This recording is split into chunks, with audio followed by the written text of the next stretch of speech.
Karena banyak yang mencaci maki ketika Presiden Prabowo ke Cina. Kan banyak yang mencaci maki, ya kan? Loh, ini sama saja meneruskan Mulyono. Bapak-bapak, ibu-ibu, saya waktu itu kepingin tahu jawabannya pada orang yang paling dekat dengan Pak Prabowo. Alhamdulillah, saya mendapatkan jawaban langsung dari orang yang paling dekat, bahkan beliau penasehat Prabowo sampai hari ini. Jadi ternyata Pak, itu strategi siasat. Jadi beliau melakukan strategi siasat. Nah, kalau sudah masuk wilayah siasat, gak bisa dihukumi walak barok, gak bisa. Itu strategi. Sampai beliau memberikan rincian, pesawat tempur generasi kelima Indonesia punya berapa? Cuma satu. Sementara Cina ratusan.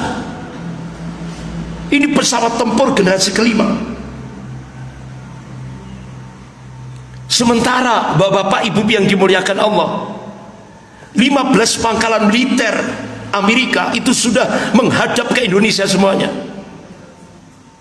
Bahkan pangkalan militer yang paling canggih milik Cina itu sudah berada di kawasan Natuna.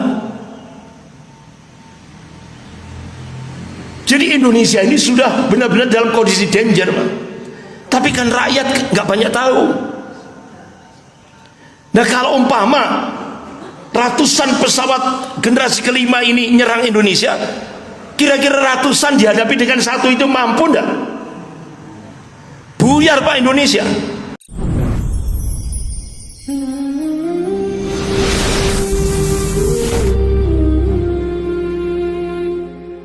Bapak-bapak, ibu yang dimuliakan Allah,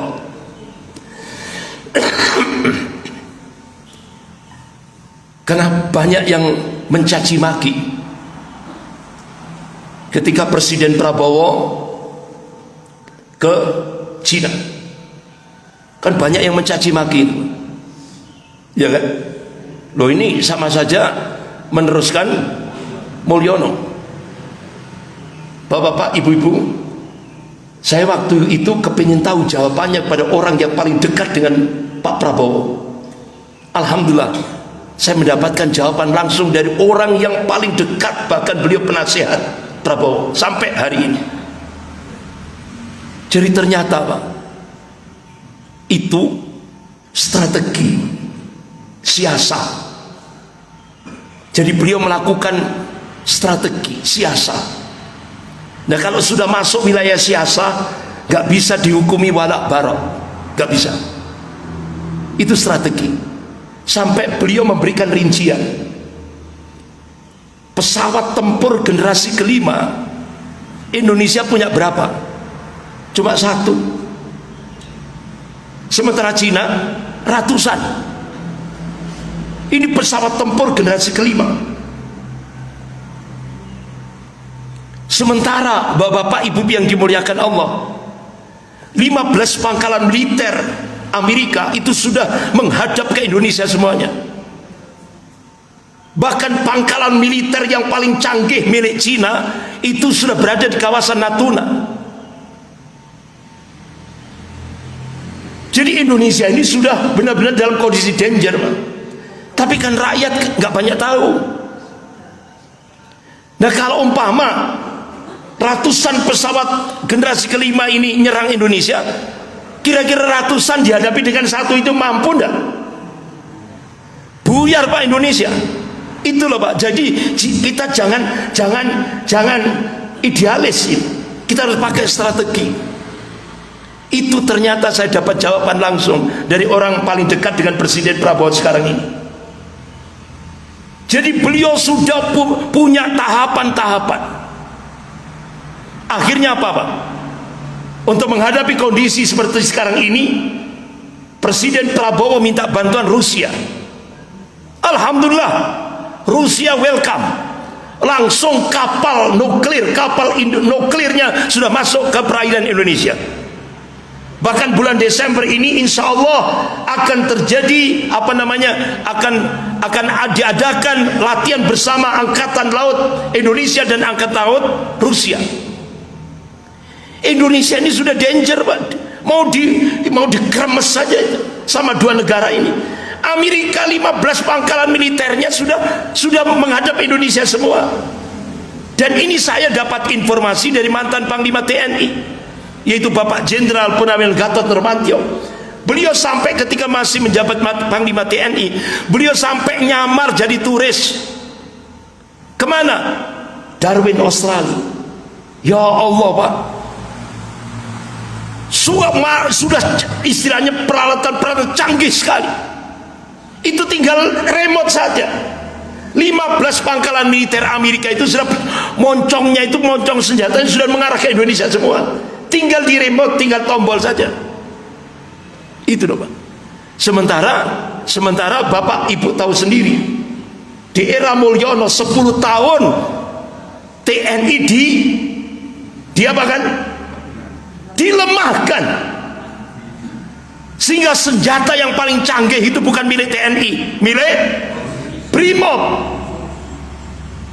Jadi polisinya jadi militer di Indonesia, militernya jadi dibalik, Pak, dirusak betul oleh Mulyono ini. Hampir 10 tahun. Sehingga Bapak Ibu yang dimuliakan Allah, insya Allah beliau fokus pada kesejahteraan rakyat ini. Makanya beliau minta kepada seluruh Menteri, Panglima TNI, Kapolri penghematan untuk kesejahteraan rakyat ini. Bapak-bapak, ibu-ibu yang dimuliakan Allah, bahkan sampai ini sebenarnya masalah rahasia gitu. Rahasia kok disampaikan ya. Jadi sempat itu penasehatnya ini, gimana kalau Pak Wiranto, ya kan? Gimana kalau Pak Wiranto bisa dimasukkan bisa masuk apa enggak? Nah ini penasehatnya ini ngomong ya nggak bisa, gitu ya. Apa, Pak? Jadi ternyata Prabowo ini keislamannya itu dididik oleh neneknya, Makanya Bapak, adab itu benar-benar dimasukkan oleh neneknya. Ya. Ibunya Kristiani, ya kan? Ibunya Kristen. Tapi neneknya yang benar punya pengaruh besar untuk bagaimana keprisaksiannya. Jadi sampai jangan dendam, jangan mencaci maki, ya kan? Empati terhadap orang-orang yang lemah, ya kan? Persaudaraan sesama Muslim itu benar-benar dibangun oleh neneknya. Makanya ketika penasehatnya ini memberikan info, jangan Pak Wiranto jangan dimasukkan, apa jawaban Pak Prabowo? Nah karena yang memfitnah Pak Prabowo itu kan ini kadernya Jenderal LB Murdani, ya kan? Jadi memfitnahnya itu langsung ke elit, Pak, yaitu Pak Harto. Nggak tahunya di samping Pak Harto itu ada siapa? Ada putranya Pak Prabowo. Karena putranya Pak Prabowo itu kan cucu yang paling dicintai oleh Pak Harto. Jadi langsung mendengar langsung, Pak, itu, Pak. Papi difitnah di depan Mbah. Jadi Bapak Ibu yang dimuliakan Allah, apa jawaban Pak Prabowo? Fitnahnya itu urusan dengan Allah. Tapi Pak Wiranto itu Muslim, sesama Muslim saya harus bersaudara. Sehingga akhirnya Pak Wiranto dirangkul, betul kan? Padahal yang mencopot pangkatnya siapa? Itu kadernya Jenderal LB Murdani. Tapi Masya Allah, Pak, jiwa pemaafnya luar biasa. Makanya karakter beliau, kalau ada orang salah kemudian dia dimarahi betul tapi dikasih hadiah, Pak. Itu memang karakter beliau. Rata-rata orang-orang yang bersalah kemudian dihabis sama beliau, dikasih hadiah. Jadi seperti itulah karakternya. Tapi insya Allah, bapak-bapak, ibu yang dimuliakan Allah, saya optimis sekali, insya Allah. Dan setelah fokus pada kesejahteraan rakyat ini, beliau insya Allah ke depan akan membangun kekuatan militer. Beliau bercita-cita Indonesia akan menjadi negara adidaya ketiga setelah Amerika dan Cina. Itu cita-cita beliau. Karena apa? Bahkan siapa yang melatih dan mempersenjatai, mana itu? Nurmiswari, mujahidin yang ada di Filipina Selatan, Mindanao, itu siapa yang melatih? Pak Prabowo. Bahkan siapa yang melatih pasukan elit Kamboja untuk menangkap Pol Pot? Itu presiden yang sangat biadab terhadap rakyatnya. Hampir 2,5 juta rakyat Kamboja dibunuh dengan cara-cara biadab, bahkan sampai tengkorak-tengkoraknya itu dibuat piramid seperti di Mesir, Pak. Itu Kamboja. Nah, siapa yang melatih pasukan elit Kamboja itu? Pak Prabowo. Jadi bapak-bapak, ibu yang dimuliakan Allah, insya Allah. Makanya ini bapak-bapak tahap demi tahap. Bahkan yang cukup mengagetkan kita, belum 100 hari, berapa ratus Jenderal Mulyono yang dihabisi? Berapa, Pak? 300 jenderal yang pro terhadap Mulyono dihabisi sama Prabowo. Sudah tidak ada dalam struktur angkatan darat sekarang ini. Ini belum 100 hari. Makanya Pak, jangan nyaci maki beliau. Insya Allah bertahap. Makanya ini sudah masuk wilayah siasa, nggak usah dukung aja. Insya Allah kita optimis. Ya. Bapak-bapak, ibu yang dimuliakan Allah, kok nyelonong ke sana ya? Balik lagi ke materi. Bapak-bapak, ibu yang dimuliakan Allah, di mana terjadinya perang malhamah antara kaum muslimin dan Rom? Ini A'ma Audabik di sini. A'ma itu satu danau yang luas, Dabik itu satu padang yang luas. Disinilah yang sering disebut dengan Halab Aleppo, yang beberapa minggu yang lalu sudah dibebaskan oleh mujahidin Suriah. Ya. Alhamdulillah, bapak-bapak, ibu yang dimuliakan Allah, 2012 akhir, tahun 2012 akhir selesai saya recovery akibat diracun itu. Alhamdulillah, saya berangkat ke Suriah. Dan saya berangkat dari Jabal Akrot. Jabal Akrot itu mayoritas didiami oleh keturunan Salahuddin Al-Ayyubi. Itu keturunannya banyak mukim di Jabal Akrot, provinsi Latakia. Saya berangkat dari provinsi Latakia itu ba'dal subuh, nyampe di Halab Aleppo yang disebut A'ma Audabik, tempat nanti akan terjadi peperangan antara kaum muslimin dan Rom. Di belakang Rom ada 80 negara. Itu saya nyampainya siang, jam 2 siang. Walaupun perjalanan yang cukup menegangkan. Karena bapak-bapak, ibu yang dimuliakan Allah, malam hari itu saya sudah, sore harinya saya diberi nasihat oleh dua syekh, yaitu Syekh Khalid dan Syekh Walid. Artinya apa? Saya sudah diberi warning, antum kalau ke Halab jangan harap pulang ke Indonesia. Makanya Pak, malam hari itu saya dikasih nasihat, kalau antum melewati Thariqul Maut. Jadi kenapa kok disebut Thariqul Maut, jalan kematian? Itu sepanjang 1 kilo panjangnya, karena di situ pasti seringkali diroket Pak oleh tentara-tentara Syiah Nusairiyah. Jadi bapak-bapak, ibu yang dimuliakan Allah, bahkan pernah saya diajak oleh komandan yang ada di sana, Jabal Nusrah itu diajak ke medan ribat. Ya Allah, itu saya lihat strateginya itu seperti perang Khandaq. Jadi dibuat parit. Jadi ketika kita masuk parit itu, mereka tentara-tentara Syiah Nusairiyah itu tidak akan lihat kita. Dan itu ternyata begitu saya masuk medan ribat itu, masuk ke dalam itu, kita bisa melihat itu sudah kurang lebih 7 kilo. Kita lihat bagaimana pergerakan tentara-tentara Bashar Assad. Itu sudah kita lihat di medan ribat itu. Jadi tinggi, naik ke Gunung Terjat.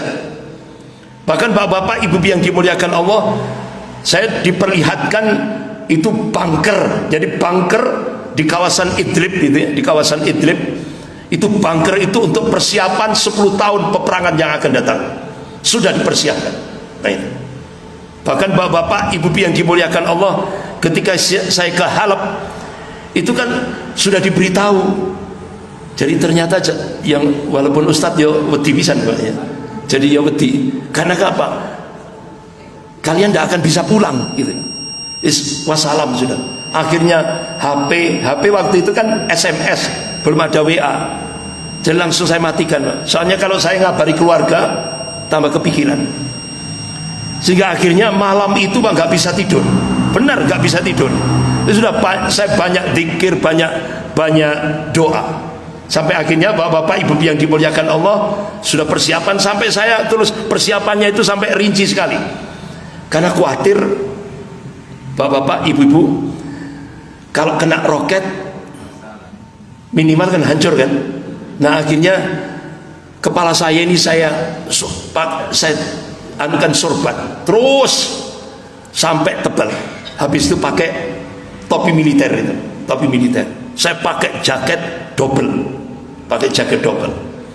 Saya bawa AK-47 sama M16. Jadi senjatanya 2 saya bawa.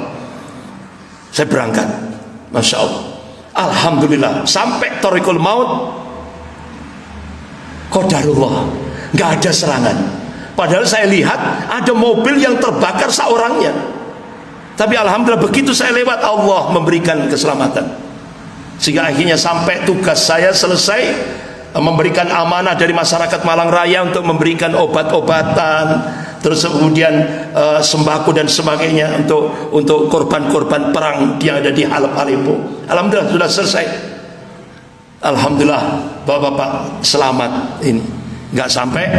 Jadi ternyata akhirnya saya simpulkan mati syahid itu haknya Allah, bukan rekayasa manusia itu.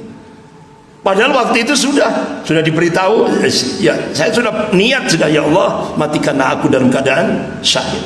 Nah, bapak-bapak, ibu yang dimuliakan Allah, Rasulullah memberikan rincian. Kalau terjadi malhamah, peperangan ini tadi, sepertiga pasukan Islam akan lari dari peperangan itu, dan Allah tidak mengampuni dosa-dosanya. Padahal ini belum terjadi. Ini belum terjadi, tapi Rasulullah 1446 tahun yang lalu sudah ngasih kabar.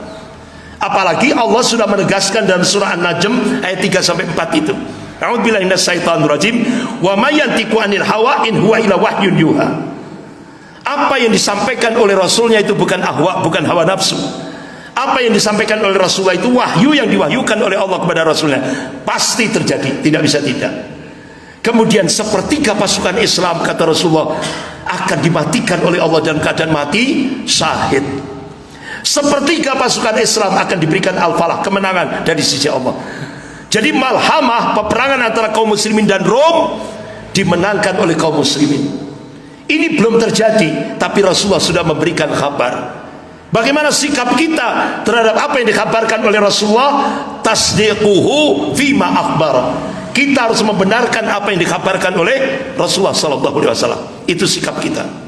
Nah, bapak-bapak, ibu yang dimuliakan Allah, kemudian baru thumma tagzuna dajjal fayaqtahu Allah. Kemudian Allah, kalian akan menaklukkan Dajjal, dan Allah akan menaklukkannya. Di mana Dajjal akan dimunculkan oleh Allah Subhanahu wa taala? Rasulullah mengabarkan dalam kitab Sahih Muslim, Asbahan. Asbahan itu kalau kita buka Google Map, kota Isfahan, Iran. Rasulullah mengabarkan di belakang Dajjal ada 70.000 orang Yahudi. Mereka pakai atoyalisah, jubah kebanggaan. Ini hadis riwayat Muslim. Jadi jubah kebanggaan itu loh Pak, yang seperti sorban itu. Biasanya Bapak Ibu lihat di televisi orang-orang Yahudi yang sedang ibadah di tembok ratapan itu kan pakai sorban putih sama ada hitamnya itu sampai menutupi dadanya. Nah itu sorban, itu at-toyalisah, jubah kebanggaan. Jadi di belakang Dajjal ada 70.000 orang Yahudi. Nah sekarang tanda-tandanya sudah mulai nampak apa belum? Masya Allah, sudah Pak, ibu-ibu. Duta Besar Amerika untuk Iran nulis buku judulnya Mission to Iran. Ternyata di kota Isfahan Iran sekarang ini ada kurang lebih 80.000 orang-orang Yahudi. Berarti tanda-tanda itu sudah mulai nampak. Bahkan Rasulullah mengabarkan nanti di akhir zaman ada 3 pasukan. Satu di Irak, satu di Syam, dan satu di Yaman. Nah sahabat bertanya kepada Rasulullah, ya Rasulullah, pilihkan kami, pilihlah di Syam atau di Yaman. Nah kenapa kok tidak di Irak? Rasulullah pernah ketika beliau berada di Madinah, beliau tunjuk ke arah timur itu, artinya di Irak itu tempat munculnya Qarnus Syaitan, tanduk setan. Kenapa Rasulullah tidak memilihkan di Irak? Karena di Irak itu mulai dari awal itu tempat sumber fitnah akhir zaman. Itu di Irak. Makanya para sahabat disuruh untuk memilih Syam dan Yaman. Nah kira-kira bapak-bapak ibu yang dimuliakan Allah, di Syam, di Yaman tanda-tandanya sudah mulai nampak enggak pergerakan mujahidin? Sudah. Di Syam sudah sekarang, di Yaman sudah. Jadi sekarang ini apa yang dikabarkan oleh Rasulullah, akan muncul 2 pasukan di akhir zaman, satu di Syam dan satu di Yaman. Sudah mulai nampak ini. Jadi ini semakin meyakinkan, semakin meningkatkan keimanan kita semuanya. Bapak-bapak, ibu-ibu yang dimuliakan Allah. Jadi siapa yang akan membunuh Dajjal? Siapa Pak? Nabiullah. Tapi sebelum membahas siapa yang akan membunuh Dajjal, insya Allah bulan depan, sebagai penutup solusi syar'inya terhadap fitnah Al-Masih Dajjal. Bagaimana solusinya? Rasulullah memberikan solusi untuk menghadapi fitnah Dajjal yang ini bencana terbesar di muka bumi ini. Rasulullah memberikan, di samping kuatkan akidah kita, jadi tauhid was sunnah, itu jadikan pijakan. Ati Allah wa atiur Rasul. Wujudnya apa? Ati Allah tauhid, wa atiur Rasul ittiba'us sunnah. Nah tauhid dan sunnah jadikan pijakan. Nah setelah itu Rasulullah memberikan solusi untuk menghadapi fitnah Dajjal. Yang pertama, hafalkan surah 10 ayat yang pertama, 10 ayat yang terakhir surah Al-Kahfi. Yang kedua, pada saat tahiyat akhir selesai kita baca sholawat kepada Nabi, kita disunahkan doa, Allahumma inni a'udzubika min adzabi jahannam wa min adzabil qabri wa min fitnatil mahya wal mamat wa min syarri fitnatil masihid Dajjal. Ini 2 senjata yang diberikan oleh Rasulullah untuk menghadapi bencana terbesar di muka bumi ini, yaitu ketika Allah munculkan Dajjal.